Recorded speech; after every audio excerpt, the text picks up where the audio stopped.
குறைந்த விலை, நிறைந்த தரம். தங்கள் தேவைகள் அனைத்தும் ஒரே இடத்தில். ஜெயச்சந்திரன். சம்மர் ஹாலிடேஸ் வந்தாச்சு, நம்ம ஜிடி ஹாலிடேஸும் வந்தாச்சு.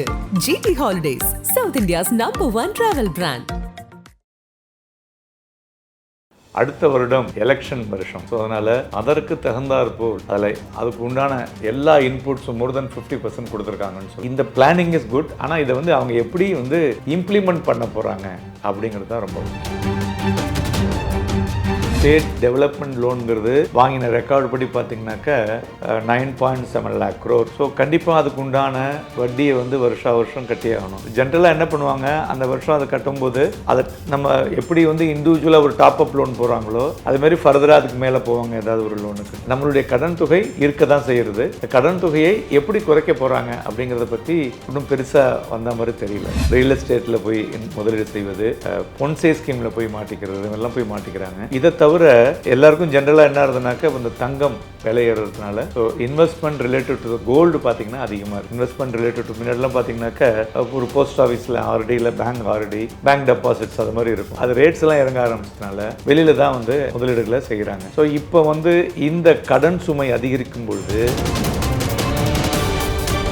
ஆல்ரெடி பார்த்தீங்கன்னா நம்ம ப்ராப்பர்ட்டி ரிஜிஸ்ட்ரேஷன் சார்ஜஸ் பார்த்தீங்கன்னா தமிழ்நாடு ஹையர் லெவலில் தான் இருக்குது. கம்பேர் வித் மகாராஷ்டிரா, பெங்களூர், கர்நாடகா பார்த்து நம்மளது அதிகத்தில் இருக்குது. அந்த அதிகமாக ஏற்றிட்டு அதில் ஒரு % குறைக்கிறது ஒன்றும் பெரிய ஒரு சாத்தியக்கூறு இல்லை. அதுவும் பார்த்தீங்கன்னா அதுக்கு அமௌண்ட்டையும் ரெஸ்ட்ரிக்ட் பண்ணியிருக்காங்க. கடன்களை திருப்பி கட்டுவதிலே ஒரு பிளாக் வந்ததுன்னு வச்சுங்களேன், அதை மாதிரி சுச்சுவேஷன் வரும். ஏன்னா இப்போ நமக்கு ஜிஎஸ்டியில் நல்ல வருமானம் வந்துட்டுருக்கு. ஸோ ரெண்டாவது அதர் ஏரியாலையும் கவர்மெண்ட் பண்ணக்கூடிய வியாபாரத்துலேயும் நல்ல வருமானம் வந்துட்டுருக்கு. இந்த வருமானங்களில் ஷார்ப்பாக டிக்ளைன் ஆச்சுன்னு வச்சுங்க.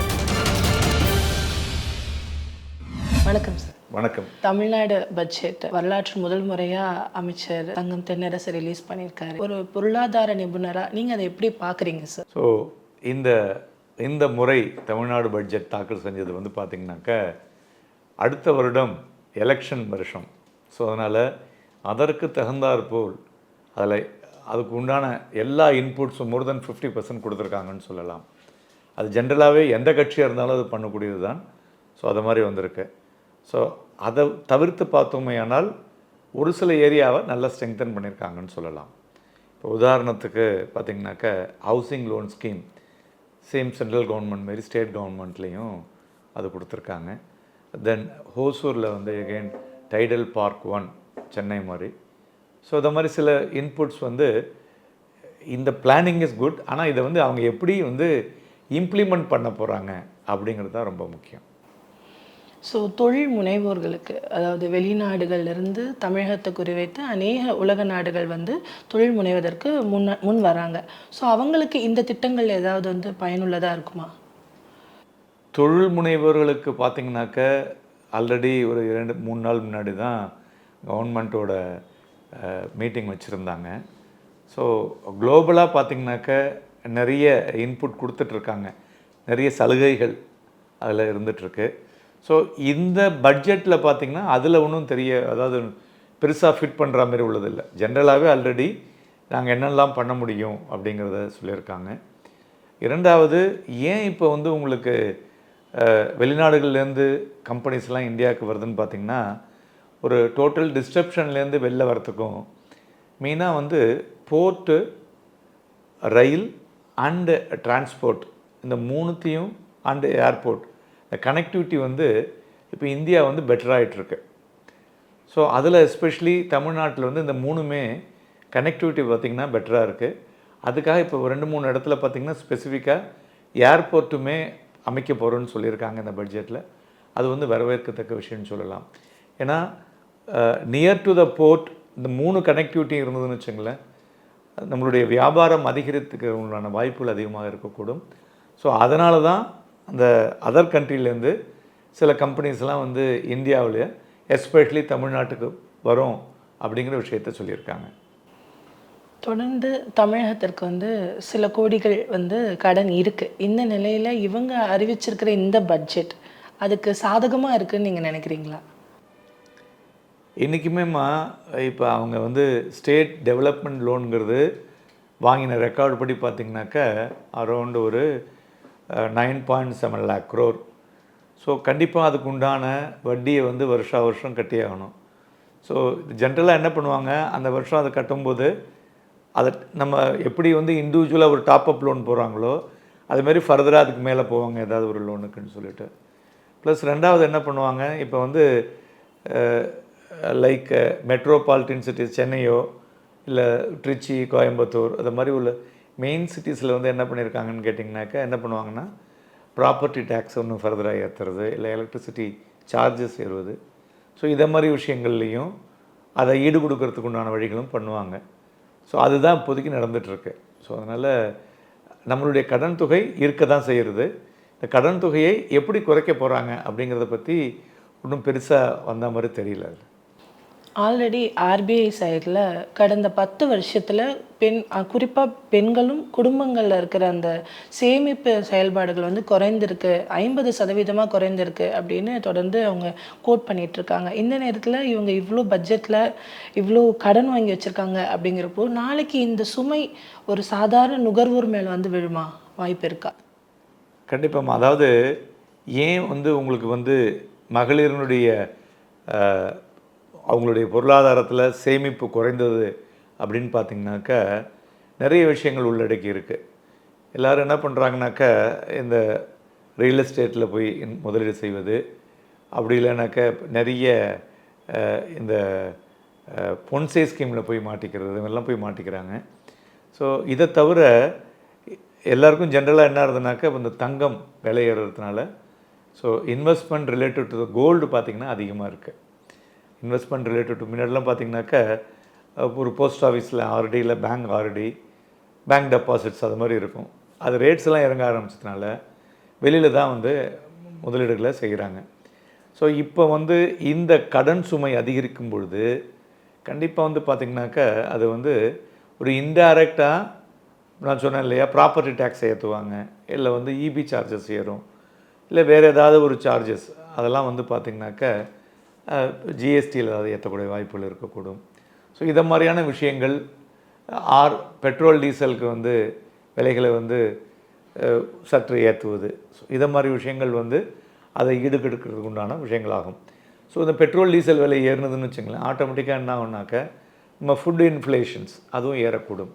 ஏன்னா ஒரு இடத்துலேருந்து இன்னொரு இடத்துக்கு போகும்போது அந்த டிரான்ஸ்போர்ட்டேஷன் சார்ஜஸ்லாம் ஏறுது இல்லையா, அதுவும் வந்து அதில் உள்ளடக்கும்.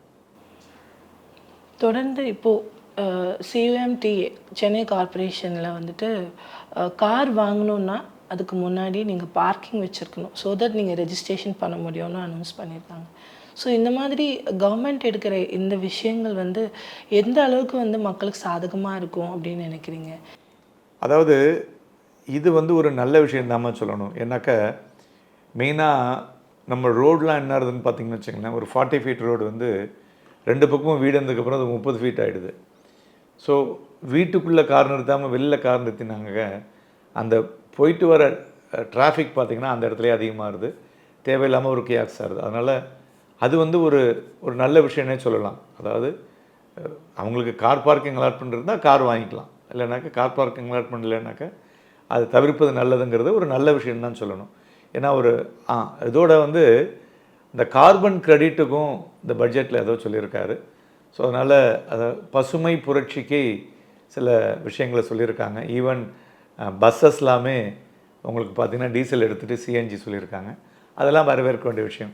ஏன்னா நமக்கு வந்து சுற்றுப்புற சூழல், அதாவது மாஸ்க் எப்படி நம்ம ஓரளவுக்கு அந்த கண்ட்ரோல் பண்ணுறோமோ அப்போ தான் வந்து ஒரு யங்கர் ஜெனரேஷனுக்கு அவங்களுடைய ஒரு ஃப்யூச்சருக்கு நம்மளால் வந்து ஒரு பெட்டர் ஒரு லிவிங் கெப்பாசிட்டியை கொடுக்க முடியும். ஸோ அது வந்து ஒரு நல்ல விஷயம்னே சொல்லலாம். இந்த பட்ஜெட் வந்து ஓரளவுக்கு வரவேற்பை பெற்றிருக்கு. ஒருவேளை இதே திமுக ஆளுகிற திமுக அரசுக்கு வந்தாலோ இல்லை வேறு ஏதாவது கட்சிகள் வந்தாலோ இதனால் என்ன பாதகங்கள் அவங்க ஃபேஸ் பண்ணுற மாதிரி இருக்கும்னு நீங்கள் நினைக்கிறீங்க? ஜென்ரலாக பார்த்திங்கனாக்கா ஒவ்வொரு கட்சிகளும் அவங்களுடைய ஒரு அஜெண்டா வச்சுன்னு தான் வருவாங்க. ஸோ அதனால் இந்த கண்டினியூட்டி வந்ததுன்னா இதெல்லாம் அவங்க வந்து அடுத்த 2 வருஷத்தில் முடிக்கக்கூடிய வாய்ப்புகள் இருக்கக்கூடும். அந்த கட்சி வரல, இன்னொரு கட்சி உள்ளே வருதுன்னா அவங்க கண்டிப்பாக வேறு மாதிரி தான் பண்ணுவாங்க. ஸோ அதனால் இது எல்லாமே அவங்க வந்து ஒரு பொலிட்டிக்கல் பேஸ்டு அஜெண்டாவாக இருக்கும். அது இல்லாமல் ஒரு ஒரு ஆர்கிடெக்சராக ஒரு ஸ்டேட்மென்ட்ஷிப்பாக அவங்க அது பண்ணினாங்கன்னா நம்மளுடைய தமிழ்நாடு இன்னும் நல்லா வளரும். பெண்கள் மீது அவங்க பேரில் வந்து சொத்து வாங்கினா 1% வரி வந்து அவங்க சொல்லியிருக்காங்க. அது நீங்கள் எப்படி பார்க்குறீங்க? சரி, அதில் வந்து பார்த்திங்கன்னா இது எப்படின்னாக்க ஒரு பேக்கெட்லேருந்து எடுத்து இன்னொரு பேக்கெட்டில் போடுற மாதிரி தான் அது பண்ணியிருக்காங்க. ஆல்ரெடி பார்த்திங்கன்னா நம்ம ப்ராப்பர்ட்டி ரிஜிஸ்ட்ரேஷன் சார்ஜஸ் பார்த்திங்கன்னா தமிழ்நாடு வந்து ஹையர் லெவலில் தான் இருக்குது. கம்பேர் வித் மகாராஷ்டிரா, பெங்களூர், கர்நாடகா பார்த்திங்கன்னா நம்மளது அதிகத்தில் இருக்குது. அந்த அதிகமாக ஏற்றிட்டு அதில் ஒரு % குறைக்கிறது வந்து ஒன்றும் பெரிய ஒரு சாத்தியக்கூறல் இல்லை. அதுவும் வந்து பார்த்திங்கன்னா அதுக்கு வந்து அமௌண்ட்டையும் ரெஸ்ட்ரிக்ட் பண்ணியிருக்காங்க. இன்றைக்கி எங்கேயுமே வந்து அந்த அளவுக்கு கம்மியான அளவுக்கு உங்களுக்கு வந்து ஃப்ளாட்டு கிடைக்காது. ஸோ அப்படி இருக்கும்போது இது வந்து ஒரு ஒரு என்ன சொல்கிறது, ஒரு கண் துடைப்புனே சொல்லலாம்.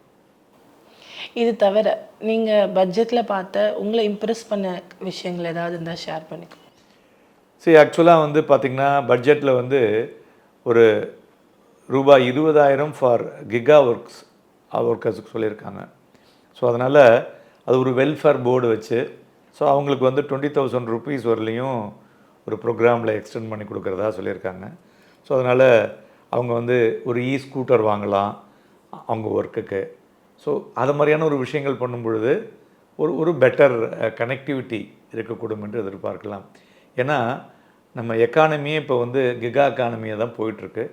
ரெண்டாவது வந்து 5G அப்படிங்கிறது பார்த்திங்கன்னா கம்ப்ளீட்டாக கிராமத்துலேயும் எடுக்கிற மாதிரியான உள்ள லெவலுக்கு வந்தாச்சு. ஸோ அப்படி இருக்கும்போது எல்லாமே வீட்டில் இருந்து கிடைக்கிற மாதிரி எல்லா இடத்துக்குமே வந்தாச்சு. Even Tier 2 and Tier 3 cities. So அதனால் இந்த ஒரு விஷயம் அவங்க பண்ணியிருக்கிறது இது வந்து ஊக்குவிக்கிறதாக இருக்கக்கூடும். ஸோ அதனால் இப்போ நிறைய பேர் வேலை வாய்ப்பு இல்லாமல் இருக்கிறவங்க இதில் போகக்கூடிய வாய்ப்புகள் அதிகமாக இருக்கக்கூடும். அது ஒரு நல்ல விஷயம்னு சொல்லலாம். அது மாதிரி அவங்களுடைய ஹோசூரில் டைடல் பார்க் 2 அதுவும் வந்து it's a good news. But இதெல்லாம் வந்து எப்படி இம்ப்ளிமெண்ட் பண்ண போகிறாங்க, எப்போ ஆரம்பிக்க போகிறாங்க அப்படிங்கிறதையும் பார்க்கணும். அதாவது வித்தின் 2 years or 3 yearsக்குள்ளே இதெல்லாம் வந்து இம்ப்ளிமெண்டேஷன் ஆகி எக்ஸிக்யூட் பண்ணுற மாதிரி இருக்கணும். அதுமாதிரி மெட்ரோ ரயில் எக்ஸ்டென்ஷன் ரேபிட் அது வந்து it is one of the best one. So அது பண்ணும்போது என்ன உங்களுக்கு நமக்கு வந்து ஒரு பெட்டர் ரீச். ஸோ இப்போ பார்த்திங்கன்னா இப்போ இந்த பக்கம் திருவத்தியூர்லேருந்து ஏர்போர்ட் வரத்துக்கு யூஸிங் த மெட்ரோ ஒரு 40 நிமிஷத்துக்குள்ளே ரீச் பண்ணுறாங்க. ஆன் ரோடுனா 3-2.5 மணி நேரம் ஆகுது. ஸோ இதை மாதிரியான விஷயங்கள் பண்ணும் பொழுது இதெல்லாம் என்னான்னு கேட்டிங்கன்னா நம்மளுடைய எக்கானமி எக்ஸ்பேண்ட் ஆகும். ஸோ அதே விஷயங்கள் வேறு இடத்துலேருந்து வரத்துக்கு ஈஸியாக இருக்கும். அதுமாதிரி இப்போ பார்த்திங்கனாக்க சென்னை டு கோயம்புத்தூர் முன்னாடிலாம் ஒரு 4 மணி நேரம் 5 மணி நேரம் போனது இப்போ 2 மணி நேரத்தில் 3 மணி நேரத்தில் போகிற மாதிரி இருக்குது. So you can expand the business on the Coimbatore area. So அதேமாதிரி அவங்க இங்கே வந்து பிஸ்னஸ் சென்னையில் பண்ணுறதுக்கும் ஒரு பெட்டர் கனெக்டிவிட்டிக்கு நல்லாயிருக்கும். ஸோ அதில் வந்து ஃபோக்கஸ் பண்ணியிருக்காங்கன்னு சொல்லலாம். அதுக்கப்புறம் இந்த education loans all these things வந்து அது இட்ஸ் ஆல் ஓகே. ஸோ இதுதான் வந்து ஓரளவுக்கு you can say it's a key takeaways. So இதை வந்து இம்ப்ளிமெண்ட் பண்ணணும். தென் பட்டா இல்லாத புறம்போக்கு நிலம்னு சொல்லப்படுகிற அந்த இடத்துல வந்து 5 வருடங்களுக்கு மேலாக இருந்தால் அது அவங்களுக்கே அதை பட்டா பண்ணுறேன் அப்படின்னு கவர்மெண்ட் சொல்லியிருக்கு. ஸோ அது எப்படி சார், அது எந்த அளவுக்கு வந்து பாசிபிள்னு நினைக்கிறீங்க? அது வந்து இட் இஸ் வெரி டிஃபிகல்ட்டுமா. ஏன்னா அதுமாரி பண்ணும்போது அவங்களுடைய யார் இருக்காங்க அப்படின்னு பார்க்கும்போது அது யாராவது ஒருத்தர் முதல்ல இருந்திருப்பாங்க, அவங்க வாடகைக்கு விட்டுருப்பாங்க. ஸோ அப்படி இருக்கும்போது அதை வந்து அதுமாரி பண்ண முடியாதுல்ல. ஸோ அதிலெல்லாம் ஒரு நெருக்கடி வரும். அதில் வந்து பார்த்திங்கன்னா ஒரு பெட்டர் கிளாரிட்டியாக பண்ண முடியாது. ஸோ அது கொஞ்சம் ஒரு டஃப் ஸ்பேஸ்ன்னு சொல்லலாம். ஸோ பட்ஜெட் தாண்டி இன்றைக்கி அவங்க வெளியிட்டிருக்கிற இந்த பட்ஜெட்டை தாண்டி இது தொடரும் பட்சத்தில் ஆல்ரெடி அவங்களுக்கு கொஞ்சம் கடன் இருக்குது நம்ம ஸ்டேட்டுக்கு. எதிர்க்கட்சிகள் என்ன சொல்கிறாங்கன்னா இது இப்படியே போகும் பட்சத்தில் எல்லாமே வந்து அபாயத்தை நோக்கி போகும், நம்ம தமிழ்நாட்டுடைய மொத்த எக்கனாமிக்கல் லெவலே வந்து இப்போது அடிமட்டத்துக்கு போயிட்டுருக்கு, இது இன்னும் லீட் டு டேஞ்சரஸ் அப்படின்னு சொல்கிறாங்க. அந்த மாதிரி சூழலுக்கு வர வாய்ப்பு இருக்கா சார்? ஆக்சுவலாக பார்த்திங்கன்னா அதை வந்து ஃபுல்லாக நம்ம ஏன்னா ஒவ்வொருத்தரும் ஒவ்வொரு விஷயத்துக்கு சொல்லுவாங்க. ஓவராலாக பார்த்திங்கனாக்க கடன்களை திருப்பி கட்டுவதிலே ஒரு பிளாக் வந்ததுன்னு வச்சுங்களேன், அதை மாதிரி சுச்சுவேஷன் வரும். ஏன்னா இப்போ நமக்கு வந்து ஜிஎஸ்டியில் நல்ல வருமானம் வந்துட்டுருக்கு. ஸோ ரெண்டாவது அதர் ஏரியாலேயும் கவர்மெண்ட் பண்ணக்கூடிய வியாபாரத்துலேயும் நல்ல வருமானம் வந்துட்டுருக்கு. இந்த வருமானங்களில் வந்து ஷார்ப்பாக டிக்ளைன் ஆச்சுன்னு வச்சுங்க, நீங்கள் சொல்லக்கூடிய விஷயங்கள் வரக்கூடும். பட் இது ரெண்டுமே ஒரு பெட்டராக வந்து போயிட்டுருக்கும் பொழுது அதில் சேஞ்சஸ் வரதுக்கு உண்டான வாய்ப்புகள் இம்மீடியட்டாக தெரியல. ஸோ ஓவரால் இந்த பட்ஜெட் இன் ஒன் வேர்ட் அப்படின்னா என்ன சார் சொல்வீங்க? ஸோ இது வந்து எலெக்ஷனை நோக்கிய பட்ஜெட்னு சொல்லலாம். குறைந்த விலை நிறைந்த தரம் தங்கள் தேவைகள் அனைத்தும் ஒரே இடத்தில். ஜெயச்சந்திரன். சம்மர் ஹாலிடேஸ் வந்தாச்சு, நம்ம ஜிடி ஹாலிடேஸும் வந்தாச்சு. GT Holidays, South India's number 1 travel brand.